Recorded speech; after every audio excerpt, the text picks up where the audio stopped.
All right, let's talk about one of those things in chemistry that can seriously trip you up, the units for the rate constant K. We're going to use a third-order reaction to crack the code, but trust me, by the end of this, you'll have a method to solve for the units of any reaction. Let's get right into it. You know that feeling, right? You've battled through a tough kinetics problem, you've done all the hard math, and then you get asked for the units of K. Suddenly, it feels like you're trying to translate some kind of secret code. Well, today, we are going to build the decoder ring. So let's start with what I like to call the unit puzzle, just to see how tangled this can get when you don't have a solid game plan. Now just take a look at this quote on the screen. Concentration of rating whole cube. It's a mess, right? The wording is all over the place and it's incredibly easy to get lost. This is exactly why we need a clear, step-by-step method instead of just trying to memorize a bunch of jumbled up phrases. Okay, so to solve this puzzle, we have to understand its pieces. And that all starts with decoding the fundamental equation itself, the rate law. Here it is. This is our starting point, the general rate law for a third-order reaction. It's telling us that the rate of the reaction equals our rate constant K times the concentration of our reactant A raised to the power of 3. Every single part of this equation has specific units, and those units are the clues we're going to use. First up, let's talk about rate. Just think of it as the reaction speed. How fast is this chemical change happening? We measure that by how much the concentration changes over a period of time.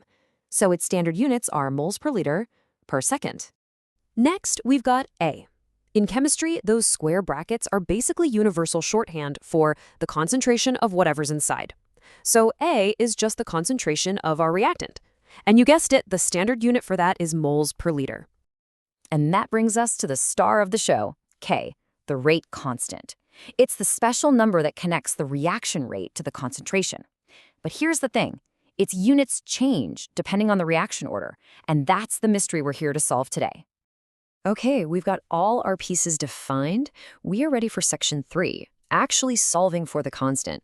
It's time for a little bit of algebra. Don't worry, it's pretty straightforward. The very first step is to get K all by itself. All we have to do is rearrange our original rate law. If we just divide both sides of the equation by the concentration of A cubed, we isolate K. That gives us our new working equation. K equals rate divided by A cubed. Simple as that. So we have our rearranged equation. Now comes the really cool part. We're going to stop thinking about the variables themselves for a second, and instead we're going to plug in the units that each variable represents. This is where the magic really happens. And now for my favorite part of this whole process, because it's just so satisfying. The art of cancellation. This is where we get to simplify that big fraction of units. So let's take a look at our fraction. Up top, in the numerator, we have the units for rate, which is moles per liter per second.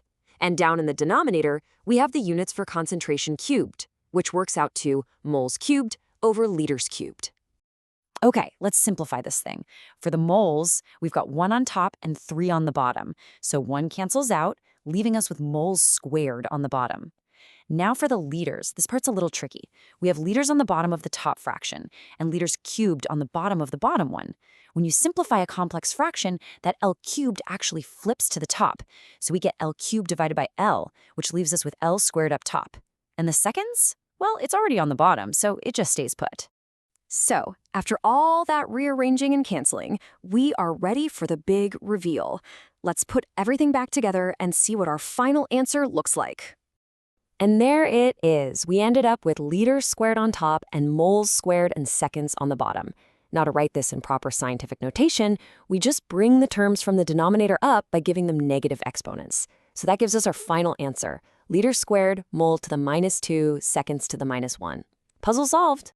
But here's the really important takeaway. You now have a simple, super powerful 3-step method that will work for any reaction order, not just the third order one we did.